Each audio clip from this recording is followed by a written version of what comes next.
ಪ್ರಾಯಶಃ ಇವತ್ತು ಕಣ್ಣಿದ್ದು ಕುರುಡರಾಗಿದೆ ಸರ್ಕಾರ, ಕಿವಿಯಿದ್ದು ಕಿವುಡರಾಗಿದೆ ಇವತ್ತಿನ ಸರ್ಕಾರ. ಪ್ರಾಯಶಃ ಅಧಿಕಾರಕ್ಕೆ ಬಂದು 1 ವರ್ಷದಲ್ಲಿ ಇಂಥ ಒಂದು ಭ್ರಷ್ಟ ಸರ್ಕಾರವನ್ನು ಕರ್ನಾಟಕ ರಾಜ್ಯದ ರಾಜಕಾರಣದಲ್ಲಿ ನಾವು ಯಾವತ್ತೂ ಕಾಣಲಿಲ್ಲ ಅಂತ ಹೇಳುವಂಥದ್ದಕ್ಕೆ ಇಲ್ಲಿ ಸೇರಿದಂಥ ಈ ಹೋರಾಟಗಾರ ಬಂಧುಗಳ ಇಷ್ಟು ದೊಡ್ಡ ಸಂಖ್ಯೆಯ ಒಂದು ಸಾಕ್ಷಿ ಅಂತ ನಾನು ಭಾವಿಸ್ತಾ ಇದ್ದೇನೆ. ಕಾನೂನು ಸುವ್ಯವಸ್ಥೆ ಎಷ್ಟು ಹದಗೆಟ್ಟಿದೆ ಅಂತ ಹೇಳಿದ್ರೆ, ಮನೆಯಿಂದ ಹೊರಟಂತ ಒಬ್ಬಳು ಮಗಳು ಮತ್ತೆ ಮನೆ ಸೇರ್ತಾರೆ ಅಂತ ಹೇಳುವಂಥ ಧೈರ್ಯ ಇಲ್ಲ. ಬೀದಿ ರಂಪಾಟಗಳು, ಗೂಂಡಾಗಿರಿಗಳು ಎಷ್ಟರ ಮಟ್ಟಿಗೆ ಹೋಗಿದೆ ಅಂತ ಹೇಳಿದ್ರೆ, ಮನೆಯಿಂದ ಹೊರಟಂತ ಒಬ್ಬ ಯುವಕ ಮತ್ತೆ ಮನೆ ಸೇರ್ತಾನೆ ಅಂತ ಹೇಳುವಂಥ ನಿಶ್ಚಯ ಇಲ್ಲ. ಹಿರಿಯರು ಕನಿಷ್ಠ ಹಿರಿಯರಾದ್ರೂ ಹತ್ತಲೇ ಓಡಾಟ ಮಾಡಬಹುದು ಅಂತ ಹೇಳಿದ್ರೆ, ಯಾವಾಗ ಯಾವ ಗುಂಡಿಯಲ್ಲಿ ಬಿದ್ದು ಸಾಯ್ತಾರೋ ಅಂತ ಹೇಳುವಂಥ ಆತಂಕ ಸಾಮಾನ್ಯ ಜನರಲ್ಲಿ ಬಂದದನ್ನು ಕಂಡಿದ್ದೇವೆ. ಭ್ರಷ್ಟಾಚಾರ ಎಷ್ಟರ ಮಟ್ಟಿಗೆ ಆಗ್ತಾ ಇದೆ ಅಂತ ಹೇಳುವಂಥದ್ದಕ್ಕೆ ನಿನ್ನೆ ಒಬ್ಬ ಅಧಿಕಾರಿ ಆ ಒತ್ತಡಕ್ಕೆ ಮಣಿದು ಚೆಕ್ ಬರೆದಿಟ್ಟು ಕೊನೆಗೆ ಯಾವುದೇ ಒಂದು ದಾರಿ ಇಲ್ಲದೆ ಆತ್ಮಹತ್ಯೆ ಮಾಡಿಕೊಂಡದ್ದೇ ಸಾಕ್ಷಿ ಅಂತ ಭಾವಿಸ್ತಾ ಇದ್ದೇನೆ. ನಾನು ಇಷ್ಟು ದೊಡ್ಡ ಹೋರಾಟಗಾರರ ಮುಂದೆ ಇಡೀ ಕರ್ನಾಟಕ ರಾಜ್ಯದ ಎಲ್ಲ ಅಧಿಕಾರಿಗಳಿಗೆ ವಿನಂತಿ ಮಾಡ್ತಾ ಇದ್ದೇನೆ.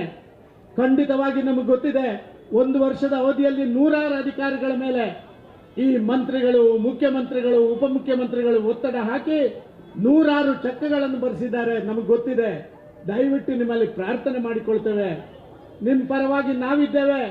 ಯಾವುದೋ ಒತ್ತಡಕ್ಕೆ ಮಣಿದಂತ ನೀವು ದಯವಿಟ್ಟು ಆತ್ಮಹತ್ಯೆ ಮಾಡಿಕೊಳ್ಳುವಂತ ಕೆಲಸಕ್ಕೆ ಹೋಗಬೇಡಿ.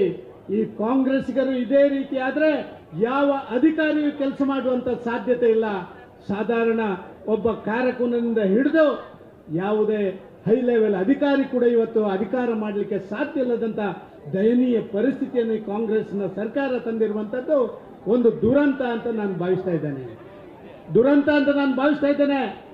ಸನ್ಮಾನ್ಯ ಮುಖ್ಯಮಂತ್ರಿಗಳೇ, ಉಪಮುಖ್ಯಮಂತ್ರಿಗಳೇ, ಇವತ್ತಿನ ಹೋರಾಟ ಇಲ್ಲಿಗೆ ನಿಲ್ತದೆ ಅಂತಲ್ಲ, ಇದೊಂದು ಸಾಂಕೇತಿಕವಾದಂಥ ಹೋರಾಟ.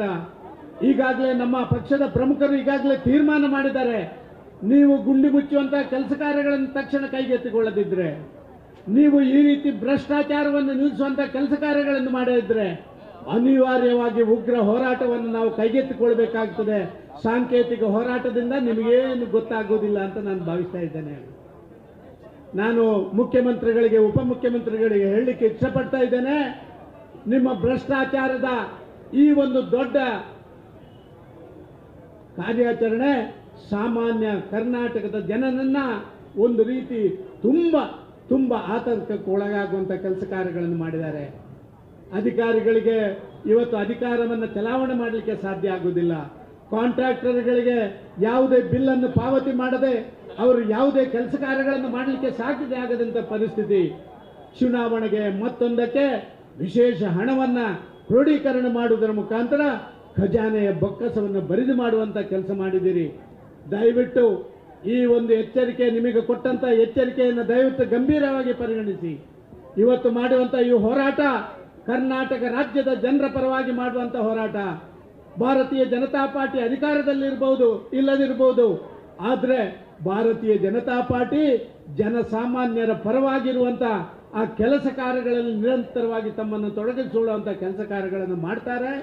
ಈಗಾಗಲೇ ನಮ್ಮ ನಾಯಕರು ಹೇಳಿದ ರೀತಿಯಲ್ಲಿ ನೀವು ನಡ್ಕೊಳ್ಳುವಂತಹ ರೀತಿ 3 ಹೊತ್ತು ಆ ದುಡಿಯುವಂತ ಕೈಗಳಿಗೆ ಉದ್ಯೋಗ ಕೊಡಲ್ಲ.